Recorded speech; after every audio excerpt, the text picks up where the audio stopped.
Dernière nouvelle, déclaration choc de Haaland et révélation de Deco sur le FC Barcelone. Lors d'une récente conférence de presse avec la sélection norvégienne, Erling Haaland a enflammé la communauté footballistique. Interrogé sur une possible arrivée au FC Barcelone, l'attaquant vedette de Manchester City a fait une déclaration surprenante qui a rapidement fait le tour du monde. Il a déclaré: « Jouer au Barça serait incroyable. C'est un grand club, très réussi.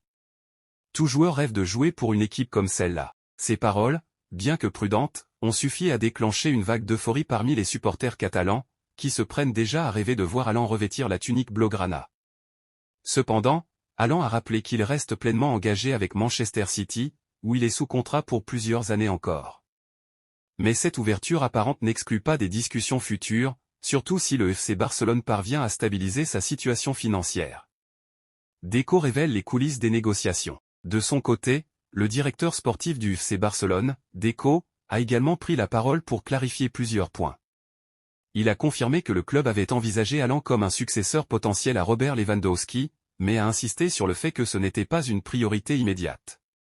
Selon lui, le club veut se concentrer sur les défis actuels plutôt que de se projeter dans des transferts coûteux. Nous savons que Lewandowski ne sera pas là pour toujours, mais pour l'instant, il est encore l'un des meilleurs attaquants au monde. Nous devons prendre le temps de planifier, sans précipitation. Deco a également mentionné les négociations avortées avec Nico Williams, l'ailier talentueux de l'Athletic Bilbao. Bien que l'intérêt du Barça ait été réel, l'absence de volonté du joueur à rejoindre le projet a mis fin aux discussions. Deco a ajouté que le club priorise désormais des joueurs comme Dani Olmo, tout en continuant à évaluer des renforts stratégiques pour l'avenir. Retard sur le retour au Camp Nou. Dans un autre registre, les supporters du Barça devront patienter plus longtemps que prévu pour voir leur équipe évoluer dans un Camp Nou rénové. Initialement prévu pour la fin de l'année 2024, le retour au stade ne se fera finalement pas avant début 2025. Le club a confirmé cette décision en annonçant que les matchs de janvier, notamment celui de Ligue des Champions contre l'Atalanta, auront lieu au stade olympique de Montjuïc. Cette prolongation vise à éviter les complications logistiques et à s'assurer que le Camp Nou soit entièrement prêt avant sa réouverture. Si tout se déroule comme prévu, le Barça pourrait faire ses débuts dans le stade modernisé lors d'un match contre Alavés en février. Cependant, le club se réserve une marge de manœuvre jusqu'en mars, au cas où les travaux nécessiteraient plus de temps. Bonne nouvelle pour les blessés. Sur le front médical, il y a enfin des nouvelles positives pour les Blaugrana. Bien que des joueurs clés comme Lamine Yamal, Robert Lewandowski et Ansu Fati soient toujours à l'infirmerie, Ferran Torres, blessé depuis près de 2 mois, est en bonne voie pour un retour anticipé. Sa blessure au biceps fémoral, survenue lors du match contre Alavés le 6 octobre, semblait initialement nécessiter une absence de 8 semaines.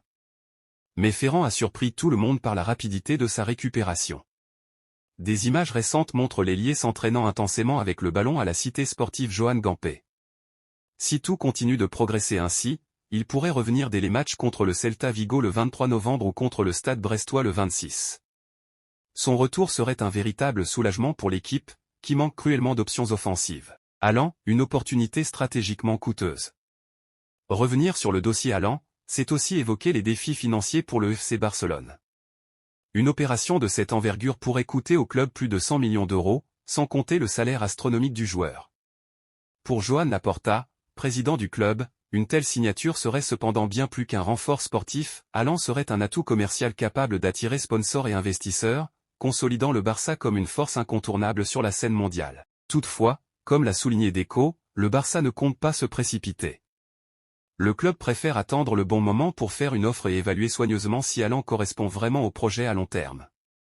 En attendant, les Blaugrana continuent de miser sur la stabilité et le développement des talents actuels. Et vous, qu'en pensez-vous? Que pensez-vous de l'idée de voir Haaland au Barça? La star norvégienne mérite-t-elle les efforts financiers nécessaires pour le recruter? Ou bien le club devrait-il concentrer ses ressources sur d'autres secteurs? Partagez vos avis dans les commentaires.